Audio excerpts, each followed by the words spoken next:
Bueno, vamos a orar. Les voy a pedir que me acompañen ahí en su lugar para entrar ya de lleno a la predicación. Señor, te doy gracias por este tiempo. Gracias, Señor. Ayúdanos a poder vivir en una libertad plena tuya, al acercarnos a ti por medio de la adoración y de la alabanza. También tener esa libertad de poder expresarte con nuestros labios, con nuestras manos, Señor, la gratitud que tenemos por lo que tú has hecho, el reconocer tu obra en la cruz, el reconocer lo que tú has hecho por nosotros, Señor, no tiene precio, y eso por siempre vamos a vivir agradecidos, Señor, pero también diciéndolo, hablándolo, declarándolo con nuestros labios, todos los atributos tuyos, toda tu santidad, toda tu justicia, todo lo que eres tú, Padre. Y ahora, Dios, que vamos a entrar a la palabra, Señor, también te pido que tu Espíritu Santo, Señor, esté llevándonos, como tú lo prometiste, a toda verdad.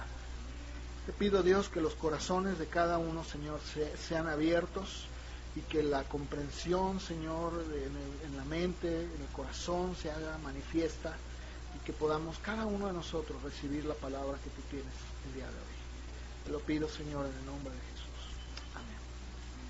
Bueno, les decía, la semana pasada estábamos viendo la oración de Jesús, y voy a entrar a hablar precisamente ya sobre lo que hemos llamado el Padre Nuestro, ¿no?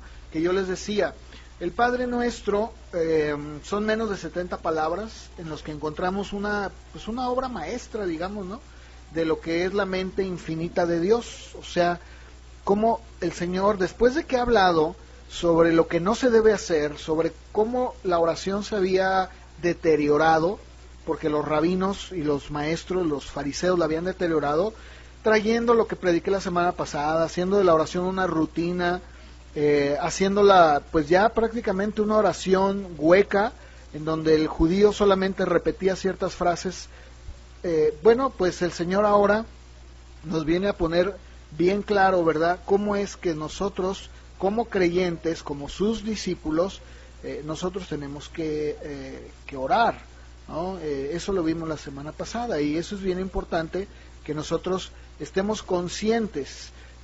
Allí en Mateo capítulo 6, te voy a pedir que me acompañes para hacer muy rápidamente un pequeño repaso de lo que dije la semana pasada sobre estos versos. Mateo capítulo 6, en el verso 5, el Señor dijo: y cuando ores, no seas como los hipócritas, porque ellos aman el orar en pie en las sinagogas y en las esquinas de las calles, para ser vistos de los hombres.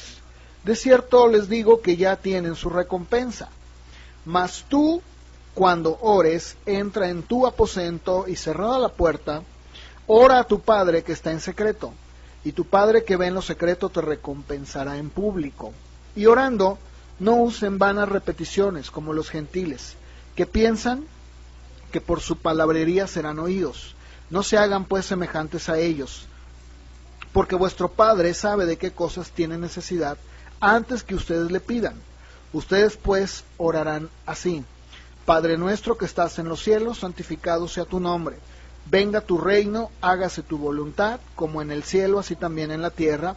El pan nuestro de cada día, dánoslo hoy. Perdónanos nuestras deudas, como también nosotros perdonamos a nuestros deudores. Y no nos metas en tentación, mas líbranos del mal, porque tuyo es el reino y el poder y la gloria por todos los siglos. Amén. Porque si perdonan a los hombres sus ofensas, les perdonará también a ustedes su Padre Celestial.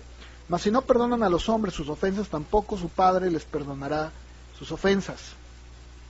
Muy bien, entonces, yo les decía la semana pasada, en menos de 70 palabras encontramos una obra maestra del Señor, de la mente de Dios, donde comprime cada elemento que debe de llevar una verdadera oración, de una manera breve y muy sencilla. Una forma que incluso el niño más pequeño puede entender, pero que también el creyente más maduro la puede entender. Fíjense, el Padre Nuestro, dentro de todo lo que quiero compartir, está dividido en 4 partes. La primera de ellas, que es Padre Nuestro que estás en los cielos, santificado sea tu nombre, es alabanza. Lo primero con lo que Jesús empieza el Padre Nuestro es reconociéndolo a Él, dándole la alabanza. Número 2, dice: venga tu reino, sea hecha tu voluntad como en el cielo, así también en la tierra. Sumisión y rendición. ¿verdad? Venga tu reino, se hecha tu voluntad, así como en el cielo, aquí también en la tierra. Número 3, el pan nuestro de cada día, dánoslo hoy, petición. Señor, ¿verdad? El pan nuestro, dánoslo, eso es petición. Y número 4, perdónanos nuestras deudas, como también nosotros perdonamos a nuestros deudores, y no nos metas en tentación, mas líbranos del mal, es confesión. Señor, perdónanos, porque todos, Señor Dios mío, claro, tus hijos, por nuestra naturaleza pecaminosa, tendemos a pecar, perdónanos. Perdona, Señor, todo aquello que tal vez muchas de las veces por omisión hacemos y no nos damos cuenta, o muchas veces cosas que hacemos y ofendemos a alguien, perdónanos. Y Señor, no nos metas en tentación, más bien guárdanos del mal, líbranos. Perdón, me faltaba la última parte, dije 4, son 5. La última es porque tuyo es el reino, el poder y la gloria por todos los siglos, amén. Es adoración otra vez, ¿verdad? Somete todas estas partes a la oración. Y fíjense que es bien interesante, pero esta oración que el Señor les presenta a sus discípulos, la presenta como un contraste entre las oraciones inferiores e inaceptables y comunes de los líderes religiosos, o sea, los fariseos, contra lo que realmente Dios quiere. ¿Sí se dan cuenta de eso? Va llevando una línea de pensamiento y dice, pues ustedes no oren como ellos, no se dejen influenciar como ellos, o sea, hablando palabrerías, repitiendo vanas palabrerías, ¿verdad? Y todo lo que ya hablé la semana pasada. Ahora, yo también les decía, esto no es un conjunto de palabras que vamos a repetir, porque entonces caeríamos en el mismo error que Jesús dijo. Jesús dijo, no, estén hablando lo mismo y repitiendo. No, vamos a ver entonces qué es lo que el Señor nos está tratando de enseñar con el Padre Nuestro, ¿verdad? Número 1, en primer lugar, lo primero que el Señor nos está enseñando es que la oración genuina, la oración de una persona humilde que expresa una dependencia plena de Dios, ¿verdad? No se va a llenar de palabras huecas o sentimientos carnales o humanos. El comentarista John Stott, que fue un gran hombre de Dios, él dijo lo siguiente: cuando venimos a Dios en oración, no lo hacemos hipócritamente, como actores, buscando el aplauso del público, pero tampoco lo hacemos de manera mecánica, como balbuceantes paganos, que no piensan en lo que dicen, sino de una manera considerada, humilde y confiada, como lo hacen los hijos pequeños con su padre. Esto es exactamente lo que el Señor estaba tratando de enseñarles. Ahora, yo les decía, número 1, cuando Jesús dijo Padre Nuestro, la palabra Padre es el término más común que nosotros vemos que el Señor usa en la oración, Padre Nuestro, ¿verdad? ¿Por qué usó el Padre Nuestro? En primer lugar, bien fácil, ¿verdad? Porque lo que el Señor Jesús estaba dejando en claro es que Dios era su Padre y de Padre también de aquellos que le iban a conocer. En este caso, los discípulos y nosotros.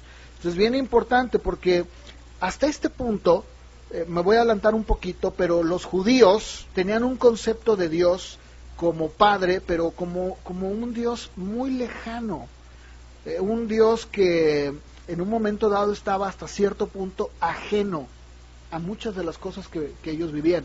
Y Jesús, cuando dice Padre Nuestro, está nuevamente atando o poniendo un puente y diciendo, no, Él es tu Padre.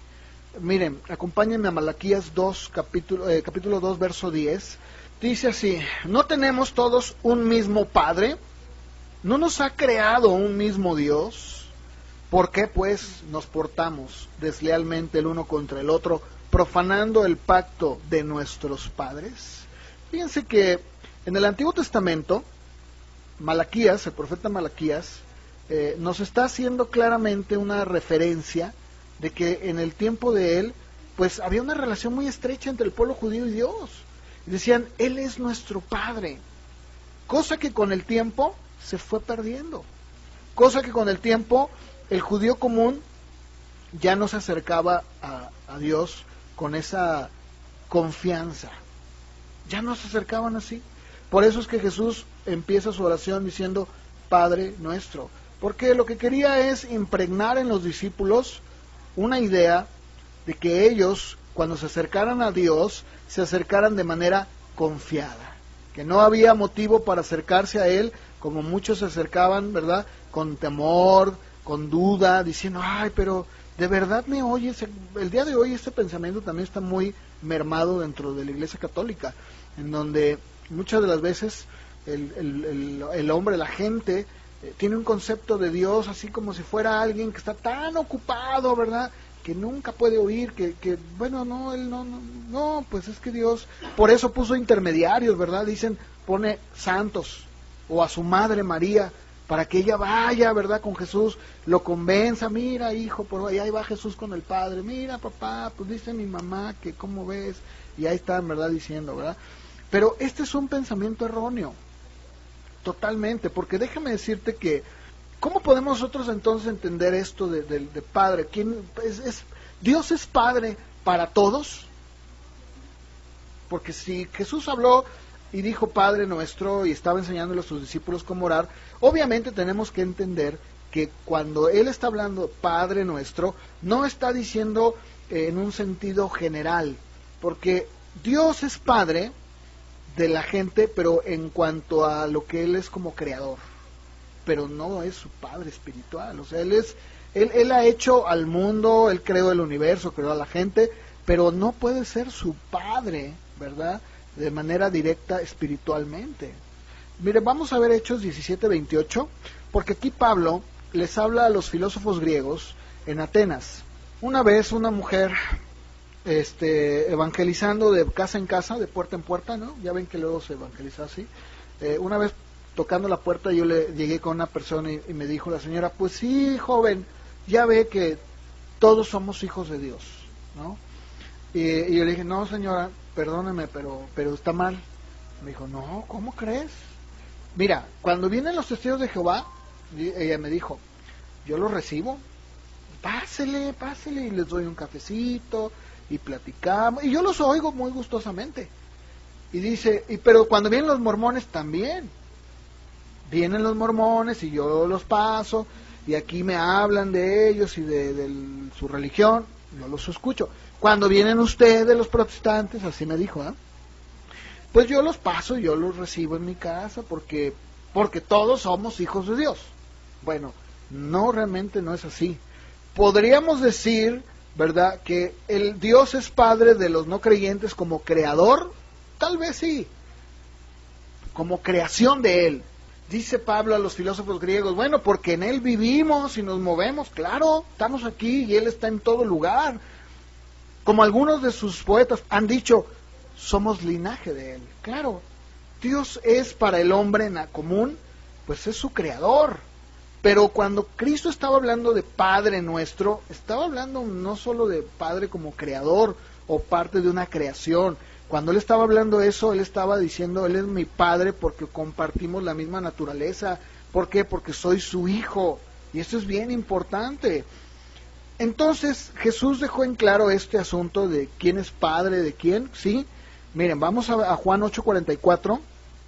Porque hablando espiritualmente hablando, los no creyentes, o sea, aquellos que no han nacido de nuevo, tienen otro Padre. Y lo vamos a leer, ¿verdad? Ahí en Juan 8:44, el Señor les dijo a los judíos que no creían, ustedes son de su padre, ¿quién? El diablo. Y los deseos de su padre quieren hacer. Porque él ha sido homicida desde el principio y no ha permanecido en la verdad, porque no hay verdad en él. Cuando habla mentira, de lo suyo o de suyo habla, porque es mentiroso y padre de mentira. Fíjate, aquí el Señor deja bien en claro que aquellos que no son creyentes tienen también su papá. ¿Quién es su papá? Pues el diablo, ¿verdad? Él es su papá. Incluso, para que quede más en claro esto, porque algunos se ofenden, como esta señora, le dije, no señora, discúlpeme, pero la Biblia dice que todos somos creación de Dios, pero para ser hijo de Dios, ahorita vamos a ver quién es un hijo de Dios, no lo digo yo, ya le estuve explicando y me dijo, no, yo no estoy de acuerdo con lo que dice, ¿verdad? Eso no es cierto, todos somos hijos de Dios. Bueno, está bien, crea lo que usted crea. Pero fíjense que Juan, el mismo Juan que escribió esto, en su primera carta de Juan, en el capítulo 3, búsquenla por favor, primera de Juan 3, habla precisamente sobre los hijos de Dios y los hijos que no son de Dios, los hijos del diablo, digámoslo así. Y marca una diferencia así bien clarita, nos deja así como, así en un aparador, y dice, miren, para que no quede duda, mirad cuál amor nos ha dado el Padre Dios, para que seamos llamados como hijos de Dios. Por esto el mundo no nos conoce, porque no le conoció a Él. Amados, ahora somos ¿qué? Hijos de Dios, y aún no se ha manifestado lo que hemos de ser. Pero sabemos que cuando Él se manifieste, seremos semejantes a Él, porque le veremos tal como Él es. Y todo aquel que tiene esta esperanza en Él, ¿cuál esperanza? Pues de que un día nos vamos a manifestar como hijos de Dios, seremos como Él, ¿ok? Se purifica a sí mismo, así como Él es puro. Todo aquel que comete pecado, infringe también la ley, pues el pecado es infracción de la ley. Y saben que Él apareció, o sea, Cristo, para quitar nuestros pecados, y no hay pecado en Él. Todo aquel que permanece en Él, no peca. Todo aquel que peca, no le ha visto, ni qué. Yo le decía a esta señora, cuando el diálogo que les decía hace un momento, le dije, a ver señora, ¿cómo puedo yo decir que somos hijos de Dios, que todos somos hijos de Dios, cuando la conducta de los hijos no corresponde a la del Padre? Si Dios es un Dios justo, si Dios es un Dios que es santo, por amor de Dios, señora, esto no es posible, ¿verdad? No es posible, no puede ser. No, bueno, pero es que a veces hay hijos que son medios vagos, dijo, ¿verdad? Pero es que no entendía esto que está hablando Juan, ¿verdad? Y luego sigue diciendo, en el verso número 7, hijitos, nadie los engañe, ¿sí? Así, nadie. El que hace justicia es justo como Él es justo. El que practica el pecado, ¿qué? ¿Sí, verdad? Así lo deja claro. Porque el diablo peca desde el principio. Para esto apareció el Hijo de Dios, para deshacer las obras del diablo. Todo aquel que es nacido de Dios no practica el pecado, porque la simiente de Dios permanece en él y no puede pecar, no puede pecar. Los que estuvieron en la clase conmigo en la mañana, de esto hablábamos, ¿se acuerdan? Es imposible, es imposible. Hay una gran diferencia, decía Tozer, un predicador que ya murió, él decía, muchos están en la iglesia porque les han predicado con palabra, pero no con poder. Y hay una gran diferencia entre ser evangelizado con palabra y con poder. Esto ya lo hemos hablado mucho, ¿no? El que una persona pueda ir y estar en la iglesia y estar convencida de todo lo que dice, si no, puede estar incluso convencida de que es pecador, pero eso no le convierte, no le hace ser un hijo de Dios. Claro que no. ¿Ha sido convencido en palabra? No, sí, estoy convencido. No, es cierto, no, de veras, ¿verdad? Sí, no, todo lo que dicen, sí es cierto, yo admito mi pecado. ¿Y? ¿Eso qué? ¿Se acuerdan de Simón el Mago, verdad? Se bautizó. O sea, no quiere decir que en un momento dado que una persona cumpla, dice uno, mira qué bien. No, aquí dice, todo aquel que es nacido de Dios no practica el pecado. ¿Por qué? Porque la simiente de Dios, la naturaleza de Dios permanece en él y no puede pecar. Detesta el pecado. O sea, dice, no, sabes que esto no es para mí. Esa es la naturaleza de un hijo de que rechaza, lo ve, lo dice, no, sabes que esto no, esto ofende, esto no es agradable. Dice, porque es nacido de Dios. Ahí lo dice, verso 9. ¿Por qué no puede pecar? Porque es nacido de Dios. Verso 10. En esto, fíjense, en esto se manifiestan, o sea, en esto podemos nosotros tener una evidencia clarísima entre los hijos de Dios y los hijos de ¿quién? Del diablo, ¿no? Ahí está. Todo aquel que no hace justicia y que no ama a su hermano, no es de Dios. Porque este es el mensaje que han oído desde el principio, que nos amemos unos a otros, no como Caín, que era del maligno y mató a su hermano. ¿Por qué causa le mató? Porque sus obras eran malas y las de su hermano justas. ¿Los dos oyeron del plan de redención? Los dos sabían de la caída del hombre, todos los dos sabían. Pero sin embargo, uno era del maligno, ¿verdad?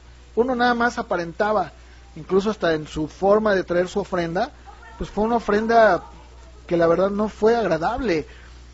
Incluso algunos comentaristas bíblicos dicen que este tipo de ofrenda que se traía, porque obviamente no tenemos mucha historia, no tenemos un contexto muy definido, porque pues, es muy antigua la historia, ¿no? De Caín y Abel, pero algunos dicen que tanto Caín como Abel sabían ya perfectamente bien de qué se trataba el sacrificio, los dos. Que había un cierto tiempo determinado cuando Dios había establecido fechas para traer ofrendas. ¿Por qué dice eso? Bueno, no es el tema, no me voy a meter, pero en Génesis dice que viniendo el tiempo, cada uno trajo su ofrenda. Cuando dice viniendo el tiempo, ¿qué significa? Pues que ya sabían, ya viene el tiempo de llevar ofrendas. Entonces, ¿te das cuenta? Aquí es bien interesante, no nos confundamos. Bueno, seguimos aquí, sigo leyendo. Hermanos míos, verso 13, no se extrañen si el mundo los aborrece. No se extrañen. Nosotros sabemos que hemos pasado de muerte a vida, en que amamos a los hermanos. El que no ama a su hermano permanece en muerte. Todo aquel que aborrece a su hermano es homicida. Y saben que ningún homicida tiene vida eterna permanente en él. En esto hemos conocido el amor, en que él puso su vida por nosotros. También nosotros debemos poner nuestras vidas por los hermanos. Pero el que tiene bienes de este mundo y ve a su hermano tener necesidad y cierra contra él su corazón, ¿cómo mora el amor de Dios en él? Hijitos míos, no amemos de palabra ni de lengua, sino de hecho y en verdad. Y en esto conocemos que somos de la verdad, y aseguraremos nuestros corazones delante de él. Pues si nuestro corazón nos reprende, mayor que nuestro corazón es Dios, y él sabe todas las cosas. Amados, si nuestro corazón no nos reprende, confianza tenemos en Dios. Cualquier cosa que pidiéramos la recibiremos de él, porque guardamos sus mandamientos y hacemos las cosas que son agradables delante de él. Y este es su mandamiento, que creamos en el nombre de su Hijo Jesucristo y nos amemos unos a otros como nos lo ha mandado. El que guarda sus mandamientos permanece en Dios y Dios en él. Y en esto sabemos que él permanece en nosotros por el Espíritu que nos ha dado. Más claro, ni el agua. La diferencia es muy básica. Los primeros, los que son hijos de Dios no continúan cometiendo pecado. Los últimos sí. Así de fácil, ¿no? Acompáñenme Efesios capítulo 5, verso 8, por favor. Dice el apóstol Pablo, ustedes en otro tiempo eran tinieblas, pero ahora son, ¿qué? Luz en el Señor. Por lo tanto, anden como hijos de luz. Segunda de Pedro, capítulo 1, también por favor, acompáñenme a Segunda de Pedro, capítulo 1, versos 3 y 4. Como todas las cosas que pertenecen a la vida y a la piedad nos han sido dadas por su divino poder, mediante el conocimiento de aquel que nos llamó por su gloria y excelencia, por medio de las cuales nos ha dado preciosas y grandísimas promesas, para que por ellas llegáramos a ser participantes de la naturaleza divina, habiendo huido de la corrupción que hay en el mundo a causa de la ¿qué? Concupiscencia. ¿Te das cuenta? Solo aquellos, dice Pedro, que han sido hechos participantes de la naturaleza, solamente aquellos, ¿verdad? Son aquellos que realmente han huido de la corrupción que hay en el mundo. O sea, aquellos que verdaderamente, como decía Juan, ¿quiénes son los hijos de Dios y quiénes son los hijos del diablo? Por sus obras, por sus hechos, se manifiesta, queda evidente. Yo en la clase les decía, ¿verdad? Tengamos mucho cuidado.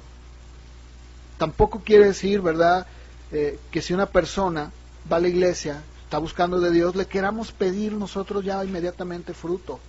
Eso es un error muy grande que ha habido en la iglesia.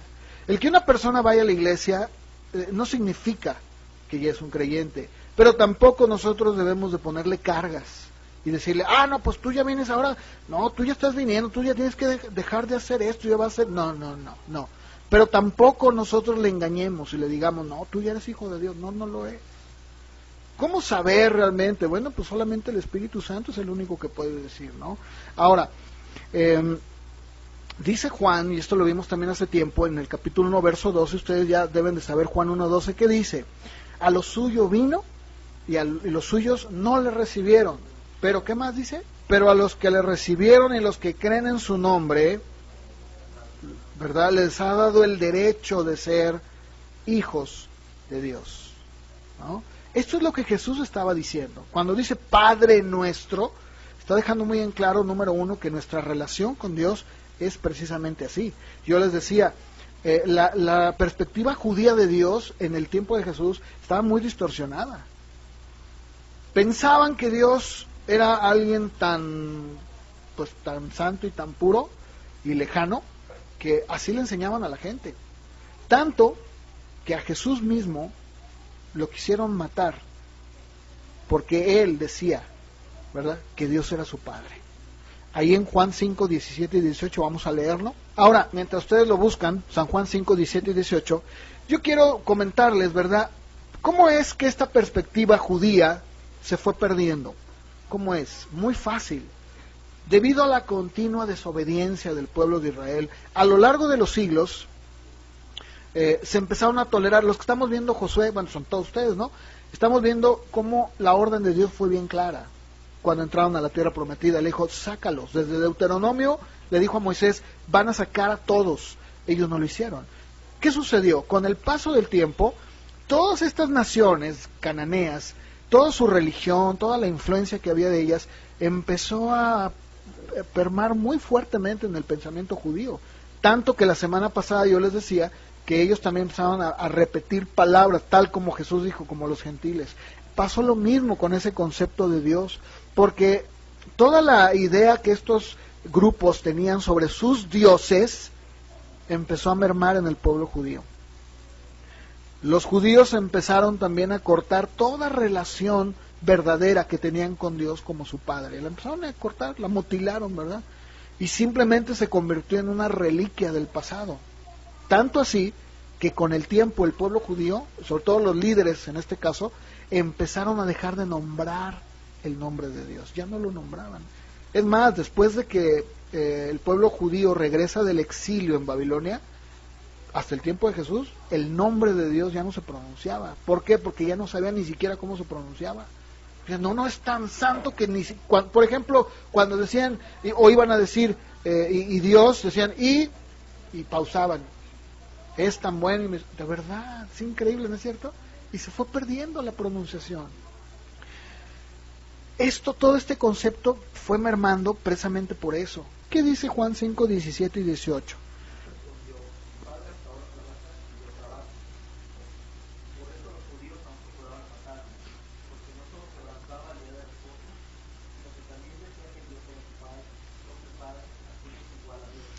La versión Palabra de Dios que tengo yo dice, por eso los judíos trataban con más ganas de matarlo. No les caía bien porque no cumplía con las reglas del día de descanso.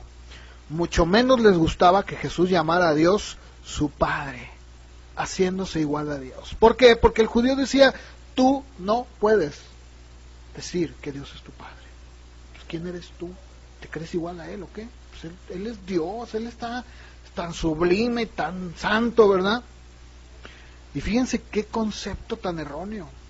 Es importante que nosotros recordemos, ¿verdad?, que Jesús cuando vino le presentó al pueblo judío a Dios tal como un Padre amoroso y caritativo para con los que lo conocen, lo aman y lo obedecen.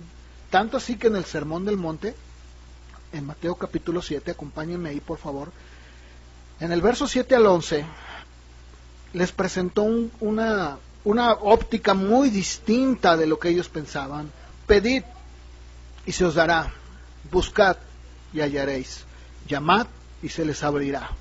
Todo el que pide recibe, el que busca halla, al que llama se le abrirá. ¿Qué hombre hay entre ustedes que al hijo que le pide pan le dará una piedra, o al que le pide pescado le dará una serpiente? Si ustedes siendo malos saben dar cosas buenas a sus hijos, ¿cuánto más su Padre que está en los cielos dará cosas buenas a los que le piden? ¿Qué estaba diciendo Jesús al pueblo? Que la Escritura decía que Dios, aquellos que eran fieles y devotos y que creían en Dios, Dios era ese Padre en el cielo que podían confiar en Él. En todas sus oraciones, Jesús utilizó el título de Padre. En todas sus oraciones, excepto cuando estuvo en la cruz, cuando estaba ahí llevando el pecado del hombre, ¿no? En Mateo, cuando dice Padre nuestro, la palabra griega es pater, pero hay que recordar que Jesús no hablaba griego, Jesús hablaba arameo. Entonces la palabra que Jesús usó en el original, porque Mateo la tradujo al griego, era Abba. Esa palabra, que era el que hablaban ellos, esa palabra Abba equivale a la palabra que nosotros usamos como papito, que tú cuando eres niño, si tuviste papá, le dices papi, papito, ¿lo han oído? Esa es la equivalente, Abba.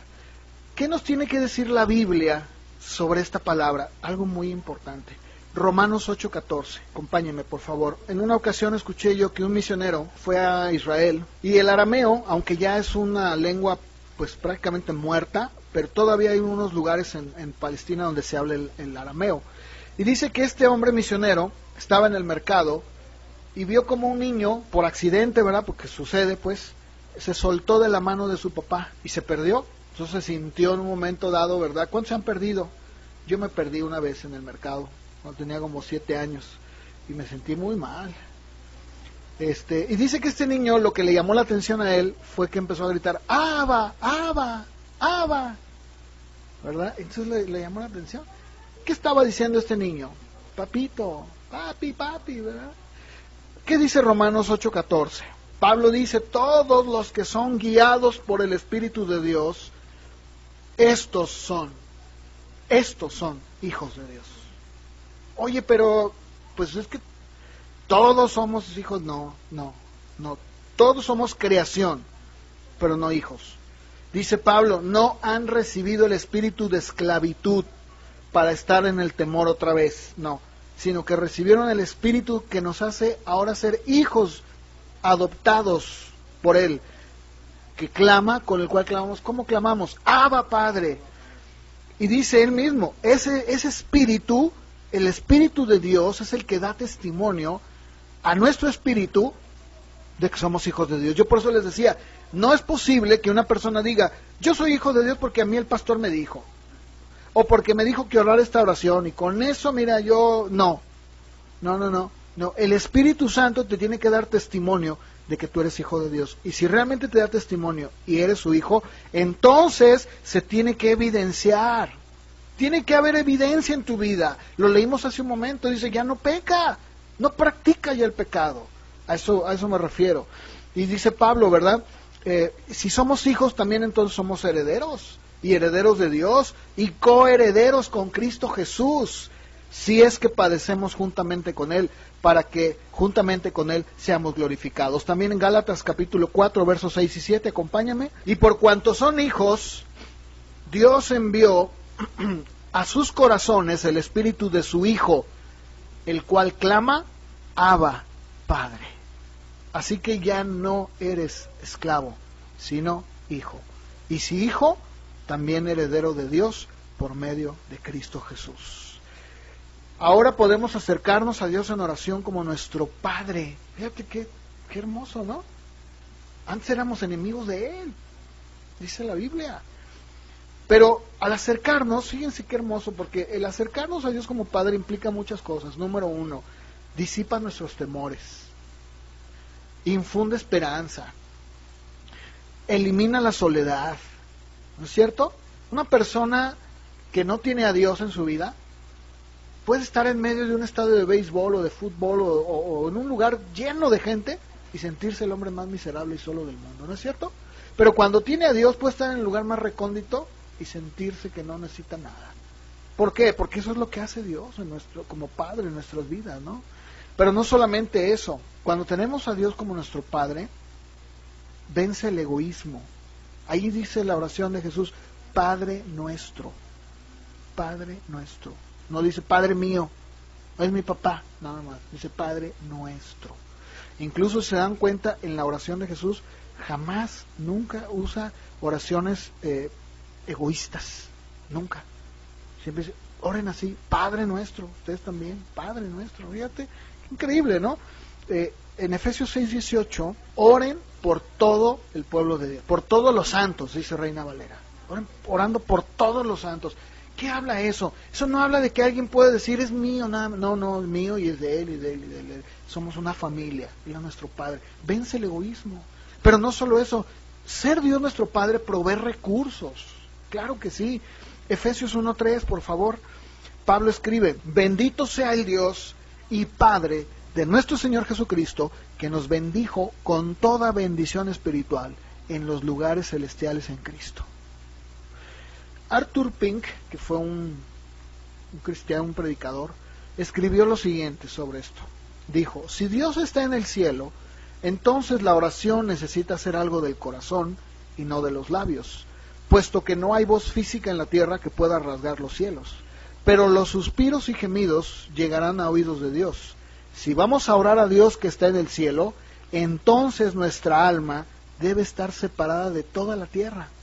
Si oramos a Dios que está en el cielo, entonces la fe debe de llevar volando nuestras peticiones.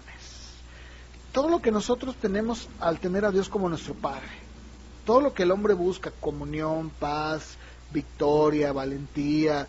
Pablo dice en Efesios que Él nos ha sentado en los lugares celestiales con Cristo Jesús. ¿Y sabes qué tenemos que hacer? Solamente pedirle a Él que es nuestro Padre. Decirle, Padre, gracias por tu comunión, gracias por lo que tú has hecho por mí. El Señor Jesús dijo, yo he descendido del cielo no para hacer mi voluntad, sino la del Padre. Ahora yo pregunto, si Él, que Él era hijo directo del Padre, dijo esto, ¿cuánto más nosotros, que somos hijos adoptivos, debemos de hacer su voluntad? La obediencia a Dios es una de las marcas supremas de nuestra relación como hijos, ¿verdad? Porque dice la Biblia que Dios en su gracia ama y cuida a sus hijos, aun cuando sean desobedientes, ¿eh? La historia que contó Jesús en Lucas 15 sobre el hijo pródigo, habla sobre el hijo pródigo, no habla sobre el extraño pródigo, porque ¿quién recibe a un extraño? No, pues no, ¿quién eres? Pero la historia que contó Jesús habla precisamente sobre un padre que representa a Dios, a nuestro Padre Celestial, y que puede perdonar, fíjate el contraste de la historia, que no es el tema, pero va de la mano. Puede perdonar y puede regocijarse tanto de un hijo que se cree justo, como era el que estaba en la casa, ¿verdad? Y que mantiene una conducta moral y es recto, como de un hijo rebelde, que se ha degenerado, que se ha extraviado, pero que regresa a casa. Qué hermoso, ¿no es cierto? Porque hablaba yo con Chava y le decía, mira, no cabe duda que el hijo de Dios, un hijo de Dios puede desviarse, sí, puede tener, sí, se puede extraviar un tiempo, pero por ser hijo y por tener la naturaleza de Dios, regresa a casa. Porque Dios lo preserva, lo guarda y lo trae. Dice, tú eres mío. Por eso cuando Jesús dijo, Padre nuestro que estás en los cielos, ¿verdad? ¿Qué estamos indicando, verdad? Nuestra relación con Él, sabiendo que Él nos ama, sabiendo que un día vamos a estar con Él. Decía Juan, el que piensa en esto, se purifica a sí mismo. Señor, yo quiero estar contigo, ¿verdad? Qué hermoso es esto, ¿no es cierto? Los verdaderos hijos de Dios, dice Pablo, ¿verdad? Que estamos gimiendo. El Espíritu gime por nosotros, deseando ser cambiados, revestidos. Decían, Señor, ya ve, la tierra misma gime, ¿no? Bueno, y luego después, bueno, dijo, santificado sea tu nombre. Este es otro de los puntos importantes, porque déjame decirte que desgraciadamente muchos creyentes, aun cuando son hijos de Dios, tienen un bajo concepto de Dios, muy bajo. Y por lo tanto, como consecuencia de ese concepto tan bajo, o sea, estoy hablando de esa enseñanza tan mala, tan decadente, tan pobre, ¿cuál es el concepto que tienen de Dios? Yo te voy a decir cuál es. Todo se concentra en satisfacer necesidades dentro del cuerpo de Cristo. O sea, todo tiene que ver conmigo. ¿Y sabes qué es lo que pasa cuando la iglesia empieza a adoptar esta perspectiva centrada en ellos y no en Dios? Muy fácil. La iglesia empieza a convertirse en un centro en donde lo único que le ofrece a la gente son placeres espirituales humanos. O sea, Sí, ¿verdad? Todo se empieza a centrar en psicología, autoestima, entretenimiento y miles de distracciones, que lo único que tratan es de satisfacer necesidades de la gente. Por ejemplo, ay, pastor, ya me gusta, pero no sé, a mí me gustaría que hubiera así como que le metieran un requinto para que se oiga así la de abre mis ojos, se oiga acá, pero chida, no sé, me gustaría que estuviera más padre. Oiga, ¿no podrá poner humo para que al momento así nos sentamos, que estamos en la gloria, ¿no? ¿No le daría un cliché así más padre? O todo tiene que ver con tu mejor vida ahora. Los 7 pasos para ser feliz. 5 pasos de cómo vivir una vida plena. Hay un libro que ya hace mucho que no lo veo. Bueno, es que la verdad yo ya tiene mucho que no voy a las librerías, ¿no? Pero me acuerdo que había un libro que decía cómo vivir como un hijo de un rey. Y venía una ilustración, un dibujo de un hombre sentado en un sillón así muy cómodo y con sus pies arriba y una corona, ¿verdad? Dice, ¿cómo vivir como hijo de rey? Y esto es lo que sucede cuando la gente dentro de la iglesia, cuando el creyente no se le enseña a tener un concepto de Dios. Todo tiene que ver con qué quieres, qué te gusta. A ver, pídela y dedíquela, ¿no? ¿Se acuerdan de esos programas de radio que decía, pídala y dedíquela? Ah, oiga, yo quiero que a mi novia le sacar la canción de Popotitos. Pues pídala y dedíquela, ¿verdad? Si me explico, empieza a ver ahí un montón de cosas que luego empiezan a decir, pídale a Dios, ¿verdad? Y Él te quiere dar y no rechaza eso, yo no lo recibo, yo soy sano. O sea, cuando la iglesia y cada creyente que forman parte de ella, como nosotros, somos parte de un gran grupo, entienden que existen para traerle gloria a Dios. Cuando entienden que conocemos y glorificamos a Dios y que al hacerlo todas las cosas serán suplidas, porque Él dijo, ¿verdad? Busca primeramente el reino de Dios y su justicia y todo lo demás, ¿qué? Se va a añadir, solito se va a pegar, no estás ahí con que, ay, padre. Él dijo, no vengas con tus vanas palabras, yo ya sé lo que necesitas. ¿Sí me explico? O sea, esto es bien importante. El Señor Jesús dijo en Juan 17:3, y esta es la vida eterna. Esta es la vida eterna. No que se compren un carro del año, que vivan en una casa con alberca, que te conozcan a ti, el único Dios verdadero, y a Jesucristo a quien has enviado. ¿Cierto o no? ¿Verdad que sí?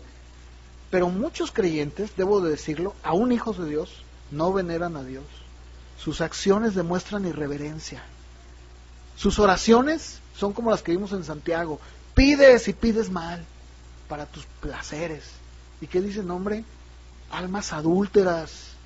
¿Por qué? Porque su apego está en el mundo. Y Juan dice, el que está en el mundo no puede ser amigo de Dios, no puede ser de Él. ¿Qué es eso? Pero desgraciadamente, nuevamente lo repito, desgraciadamente, la gente no tiene un concepto de Dios. Como lo que estamos viendo. Ahorita estamos empezando con las clases y estamos tal vez empezando a ver, pues digamos, algunos aspectos de Dios. Pero va a llegar un momento en el que todos vamos a ver quién es Dios, ¿verdad? Lo vamos a volver a ver. Algunos ya lo vieron y los que ya lo vieron van a profundizar más. Y yo te aseguro que al hacerlo, es más, me atrevo a decir que a este punto de nuestra vida, yo sé que muchos de ustedes ya tienen un concepto bien diferente de Dios, que no tenían, y que antes nada más estaban pensando en Dios como Aladino. No, tú decláralo, decrétalo, no, tú no. Y ya ahora dicen, no, ya entendí, mira, ya sé quién es Dios, que Él es soberano, que Él es justo, que Él es Dios. Yo no soy quien para andar ahí torciéndole la manita, ¿verdad? No. Muchos les decía, no veneran a Dios, sus acciones demuestran irreverencia, no tiemblan ante su palabra, tuercen las verdades, suplantan las cosas de Dios con filosofías del mundo. O sea, digo, de verdad, es importante que nosotros como hijos de Dios seamos confrontados con la verdadera necesidad. ¿Y sabes cuál es? No es que a ver si te falta un pantalón beige, es entender la santidad de Dios y entender nuestra pecaminosidad. Cuando el hombre entiende quién es Él, su estado, su condición y quién es Dios, su perspectiva cambia totalmente. Cuando tenemos una relación correcta con Dios, ¿verdad? Cada aspecto de nuestra vida encaja en el orden divino. Todo lo entiendes porque Dios así lo ha determinado. Oye, pero que, no sé, ¿verdad? Yo he dado muchas veces ejemplos de esto. Cuando la gente cristiana se enfrenta ante situaciones adversas y dicen, no, es que, ¿qué voy a hacer, verdad? Me dijeron que tengo cáncer y me voy a morir. ¿Qué no la Biblia dice que para mí el vivir es Cristo y el morir es ganancia? ¿Qué no es acaso el deseo de tu corazón partir de este mundo? Bueno, si Dios quiso que te pasara esto, Señor, pues muchas gracias, tú sabes por qué, ¿no? ¿Qué va a pasar de todo esto? Yo no lo sé. Decía Churi, que él conoció a un ateo que decía, mira, yo no entiendo a los cristianos, porque hablan y hablan de Dios, y cuando se van a morir no se quieren ir con Él. Están como los del mundo aferrados, ¿verdad? Y no me quiero morir, ¿Cómo que no te quieres morir? Pues que no quieres estar con el Señor, que no es lo más bonito, pues. Nuestras necesidades, nuestras peticiones y nuestros problemas se sujetan a Él, ¿verdad? Él debe tener la prioridad en todos los aspectos de nuestra vida y sobre todo los momentos profundos, ¿no? La oración no debe de convertirse en una rutina casual que le rinde un homenaje pasajero. Sí, Señor. No. Debe ser una experiencia profunda que abre dimensiones de reverencia, admiración, apreciación, honra, adoración, ¿no es cierto? Déjenme leerles este comentario que también habla Arthur Pink sobre santificado sea tu nombre. Y él dice, ¿con qué claridad se presenta el deber fundamental de la oración? El ego y todas sus necesidades deben ocupar un segundo lugar. El Señor confiere libremente la preeminencia en nuestros pensamientos y súplicas. Esta petición debe tener precedencia, puesto que la gloria del gran nombre de Dios es el destino final de todas las cosas. Aunque Él es nuestro Padre amoroso, que desea satisfacer nuestras necesidades por medio de sus recursos celestiales, nuestra primera petición no debe de ser para nuestro beneficio, sino para la de Él. Por lo tanto, santificado sea tu nombre, es una advertencia en contra de la oración que busca su propio interés, porque abarca completamente la naturaleza de Dios y la respuesta del hombre a ella. Jesús no estaba recitando palabras simpáticas acerca de Dios. Él abrió toda una dimensión de respeto, reverencia, gloria y adoración hacia Dios. Decía yo al principio que los judíos perdieron incluso la pronunciación. Bueno, en Éxodo 3:14, no lo busquen, el Señor se le aparece a Moisés y le dice, Moisés le pregunta, si me preguntan y me dicen quién es, quién te envía, ¿qué debo de decir? Y él dijo, el yo soy, el que soy te envía. Ese nombre, que se conoce como Yahweh, pues es la unión, ¿verdad? O sea, esta palabra de Yahweh se tomó de otro nombre de Dios que es Adonai, que es el Señor Dios. Y como los judíos consideraban que el nombre de Dios era sagrado, porque les decía, no lo pronunciaban el de Yahweh, los judíos tomaron las consonantes de Yahweh y las vocales de Adonai y formaron Jehová. Y a pesar de que se esforzaron muchísimo, ¿verdad?, por honrar la santidad de su nombre, le dieron muy poca importancia a su persona o a su palabra, convirtiendo todo esto en una burla, ¿no? Y eso es lo que pasa cuando nosotros como cristianos, nuestros pensamientos no están conforme al carácter de Dios y a su persona, ¿no? Porque déjame decirte que el nombre es bien importante. El nombre no es nada más como nosotros mexicanos. El nombre, pues tú dices, ay, ponle Jennifer. ¿Por qué? Pues es que oí una novela que se llama Jennifer y me gustó. Bueno, los judíos no eran así. Para el judío el nombre tenía un valor muy importante. ¿Se acuerdan que en la Biblia nos habla, por ejemplo, de Jacob y Esaú? ¿Por qué le pusieron Jacob y por qué le pusieron Esaú? Que era rojo, ¿verdad?, y velludo. Y a Jacob, ¿por qué le pusieron Jacob? Porque era un usurpador, ¿verdad? Venía agarrándole a su hermanito, ¿verdad?, el taloncito ahí, ¿verdad? Bueno, nosotros no, nosotros le ponemos el nombre del tío, de algún artista, bueno, quién sabe, nombre raro, ¿verdad? Pero para el judío, y en la Biblia, en el Antiguo Testamento, el nombre de una persona representaba su carácter, como lo que acabo de decir. Acompáñenme rápido, por favor, a Éxodo 34, porque aquí vamos a ver cómo todo esto es bien importante. el nombre, santificado sea tu nombre, dijo Jesús.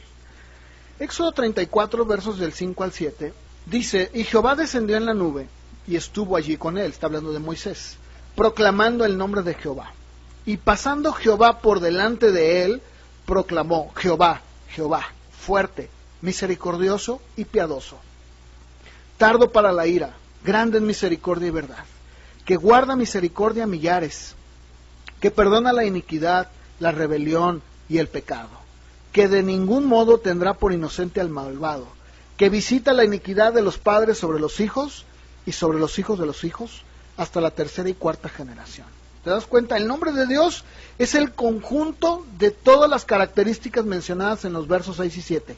Ahora, amamos y confiamos en Dios no en base a su nombre o su título, sino en lo que ese nombre significa, lo que se encuentra detrás de ese nombre. Hace un año yo compartí una serie de los nombres de Dios, ahí está en el internet, y así se llama, y hablé muchísimo de los nombres de Dios, ¿no? Dijo David en el Salmo 9 y 10, en ti confiarán los que conocen tu nombre, por cuanto tú, oh Jehová, no desamparas a los que te buscan. El nombre de Dios es apreciado en base a su fidelidad, ¿verdad? Así, ¿qué es lo que su nombre significa? Ustedes lo vieron conmigo, los que estuvieron en esa serie, cómo yo hablé acerca de todos los nombres de Dios, su significado tan hermoso, ¿no es cierto? Ahí está, de veras, digo, no porque yo lo dije, porque es palabra de Dios, digo, ahora sí que el mensajero es el que menos importa, ¿no? Lo que importa es la palabra. El Salmo 7:17 dice, alabaré a Jehová conforme a su justicia y cantaré el nombre de Jehová el Altísimo. Otra vez, el nombre. Salmo 27 dice, estos confían en carros y aquellos en caballos, mas nosotros del nombre de Jehová nuestro Dios tendremos memoria. ¿Te fijas? El nombre, santificado sea tu nombre, que el nombre tiene tanta importancia. Cuando Jesús dijo esto, en su mente había algo más que el título. Ay, ¿verdad? Porque muchos dicen, sí, el santísimo, el alabadísimo Señor. Ay, cálmate, ¿verdad? ¿Y por qué no lo honras? ¿Por qué no lo obedeces? Si es tan santísimo. Cuando Jesús habló de esto, está hablando de esto que estoy hablando, el carácter de su persona, ¿no? De la plenitud de la persona de Dios. Ahora, la forma en el que el ser humano pudo ver, o tuvo la oportunidad de ver el carácter de Dios, sobre todo los discípulos, fue con Cristo. En Juan 17:6 él dijo, Padre, he manifestado tu nombre a los hombres que del mundo me diste. He manifestado tu nombre a los hombres que del mundo me diste.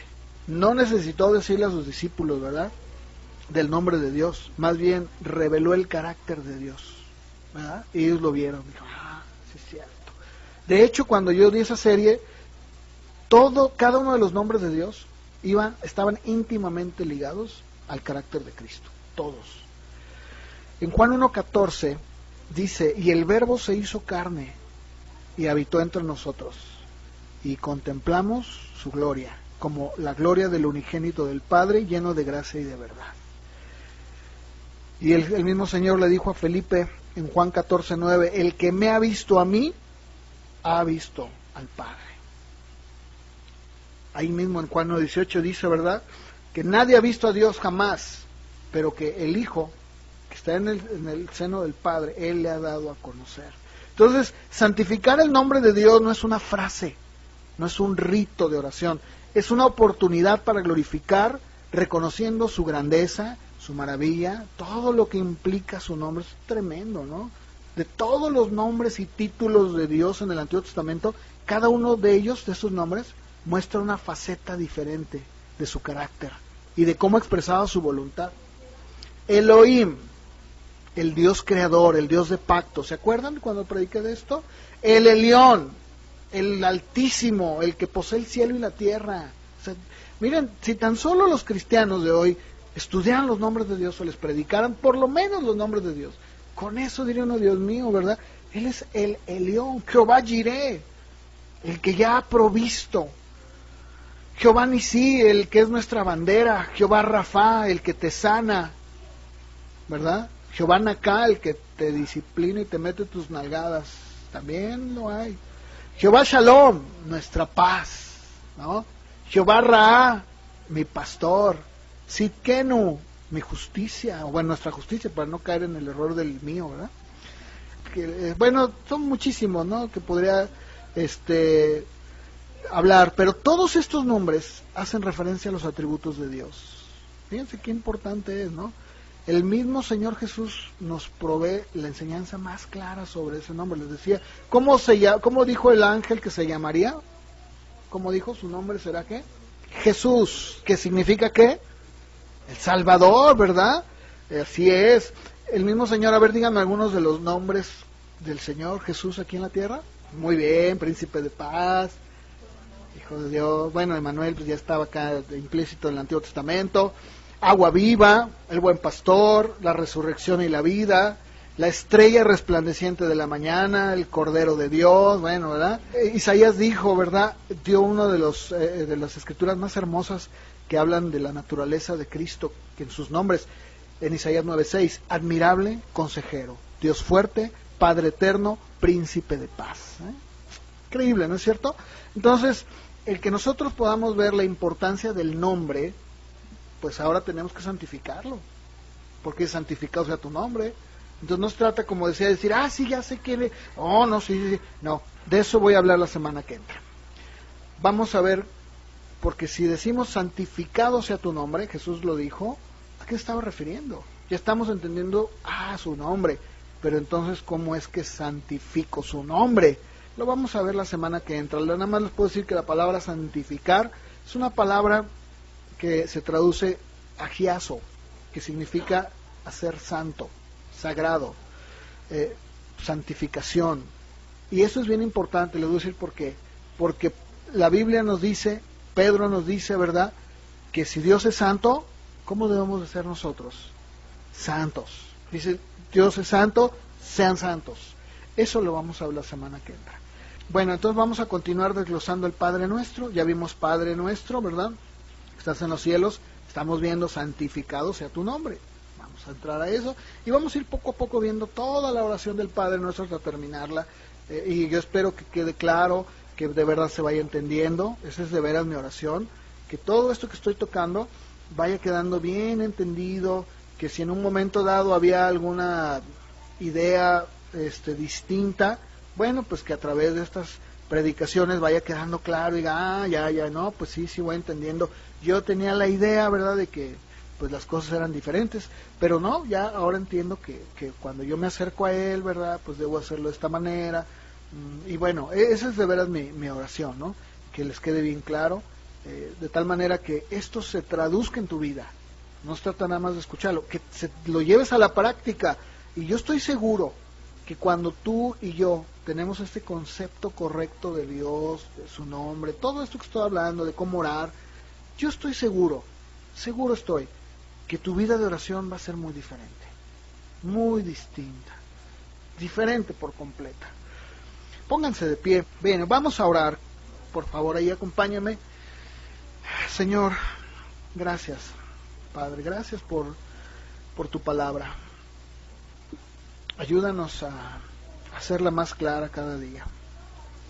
Ayúdanos, Dios, a poder ir poco a poco teniendo un concepto totalmente diferente al que tal vez teníamos. Tal vez teníamos una idea muy, muy distinta de lo que es la oración. Pero conforme nos vamos acercando, Señor, a esta oración tuya y a ver precisamente lo que había de fondo, entendemos mejor que todo tiene que ver contigo, no conmigo. Todo es para tu gloria. Y al hacerlo, Señor, tú derramas gracia en mi vida. Y para mí es suficiente. Señor, te pido por mis hermanos, por cada uno, que también el Espíritu Santo haya llevado a cada uno de maneras tal vez muy diferentes, pero a un entendimiento más profundo de ti.